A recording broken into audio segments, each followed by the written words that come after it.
This scathing critique of Somber Idyll contains spoilers. If you'd like to play the game for yourself after this video, or do a quick playthrough before watching further without getting spoiled, feel free to go to the creator's twitch.io page, linked in the description below, to download and play it for free. The premise of Somber Idyll is that the world, that is, the human world, is completely fucked up now, and some girl either researched or found an ancient drug to either, knowingly or not, join in on the communal drug trip and escape her suffering on the surface/human world.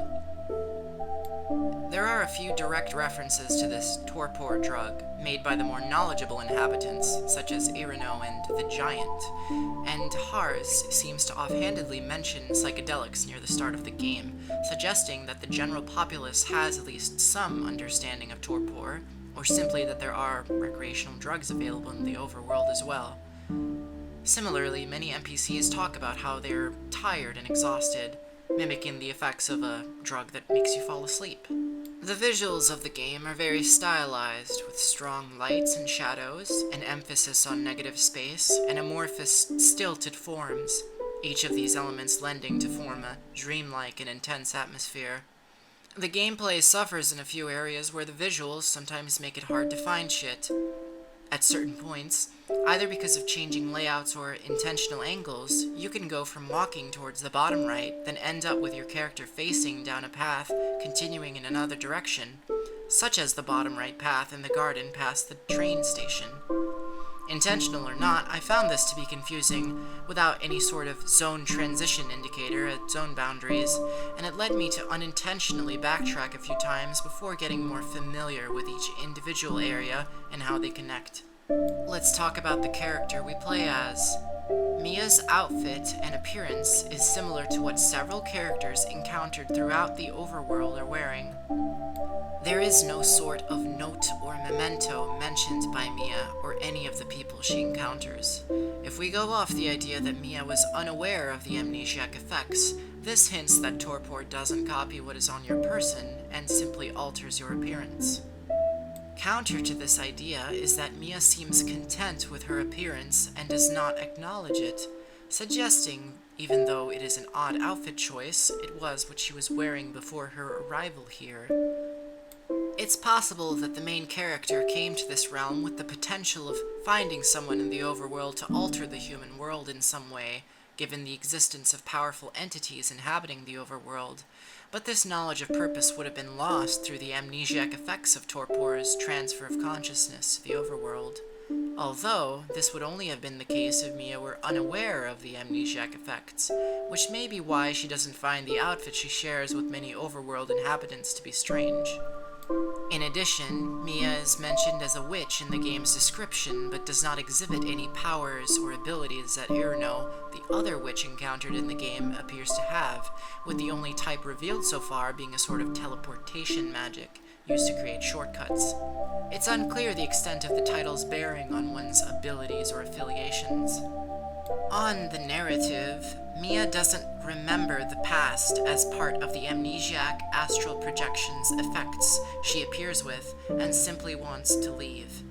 However, the people of Aral Basin, which is the part of the overworld that Mia materializes in, don't really know what's going on in the human world, besides that the last great human empire fell some time ago. The humanoid inhabitants of the overworld generally share peaceful, awkward, and somewhat introverted general temperaments. This could either be the case because people with these temperaments are either the ones who sought out the overworld or were otherwise made to exist in it. Another possibility is that these traits are what express the general shared consciousness of the dimension on some level, and everyone comes to adopt and express this shared mood either over time or once they appear in the overworld, the degrees to which vary individually, and there are definitely those with stronger personalities. In addition to the presumably human inhabitants, there are mentions of demons, and we get to meet some in our adventure. The demons resemble the humans to some extent, but there is a good amount of variance in their shape, size, power, and disposition, as evidenced by the dialogue with the gardener in the first area. A good amount of variation between the handful of ones we meet exists, even despite references to safeguards to keep the more fearsome demons away from the Aral Basin, which is the portion of the overworld the game takes place in, alluding to a defense force or magical system that the gate guard that we meet earlier on might be part of. There are also non-humanoid inhabitants which possess self-awareness, and it can be assumed that they all possess the ability to communicate, even though the key-snatching snake is the only non-humanoid, besides the giant, who verbally acknowledges and holds a conversation with you, since Kitty's catfish presumably can live without food or air if they're kept locked in a chest for a while. Or maybe the catfish doesn't mind either way, as long as they get pets. If we are to assume that only humans and types of demons inhabit the overworld, and that the gardener's explanation that demons can indeed be all sorts of shapes and sizes, then the aforementioned trash-dwelling kitty, the mischievous snake, and the adorable catfish might all fall under the classification of docile types of lesser demons that exist. Another possibility is that torpor works on animals and alters their appearance and capabilities in unusual ways. In contrast, Mia appears to have a more private and reluctant demeanor compared to the people she encounters. We get to talk to everyone, although I found myself going back to a few characters at certain points and expecting some new lines of dialogue, but not getting them, which felt inconsistent at times. Personally, the dialogue exchanges felt like the weakest part of the game to me because of spelling and grammatical errors, and since a few NPCs started to feel somewhat similar to each other, which does fit the setting's narrative, but I personally didn't like it too much. I appreciated it more on subsequent playthroughs, however. The overworld is introduced as a tranquil and stable space, and consistently remains as such throughout the game, evident by the ongoing functional or easily repairable bits of machinery, the functional public transit, and various well-kept urban plant life and gardens. The musical nature of the machinery you encounter at one point, while nonsensical from a real-world engineering standpoint, made me think about whether or not there is any connection with other forms of media involving complex dream states and reality-altering music. In Hindu mythology, there is the Godhead, the supposed dreamer of reality as we know it. And in popular literature, Lovecraft wrote about a musician who plays a particular style of music to keep the great demon dreamer asleep and keep reality going. The game is also quiet, aside from background music and ambient noises at a few instances. Machinery and music are the only active audio elements. Even if there was no other connection and it had been for the sake of simplistic puzzle design, I think that the use of music for problem solving gave the game a unique charm, and would like to see that followed up on in a potential sequel. While we are only shown parts of the Aral Basin, this dimension is made out to be expansive, but not by much, with only the outskirts and a path to the Prince's Tower mentioned as other notable locations. Through exploring the hidden parts of the game, we also find that the giant is indeed the last human prince, and through talking to him, we find out a few things. Rahab claims he arrived in the overworld during its inception, also suggesting involvement in its creation. The knowledge of this particular type of torpor he used was subsequently, quote, morphed and broken. Although it is unclear whether Rahab's transcendence into the form we see was a reaction to the downfall of the civilized world, or its catalyst, given how this happened millennia ago, and people are still around despite his claims of scarcity and apocalypse. The world would have been quite different since that amount of time. He does not refer to himself as a human, perhaps because he was always a demon, or he no longer associates with them after his shift. Another claim is that the demons were in the overworld from the start, suggesting the realm was not entirely created by humans, but rather discovered by them.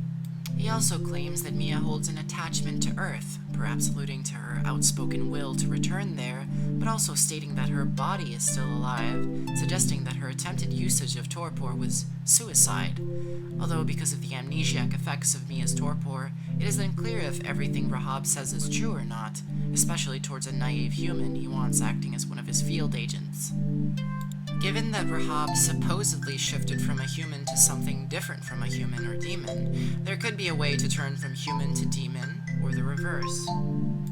If it were the case that the original types of torpor may have been what turned humans into demons and Rahab into a giant, or perhaps a giant demon, then the overworld and its features would be an entirely invented realm as opposed to a discovered one.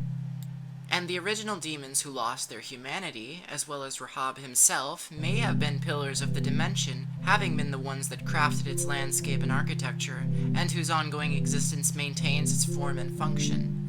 If this is the case, then Rahab may have some kind of dimension-wide awareness on some level, being able to determine that Mia's human world body is still alive.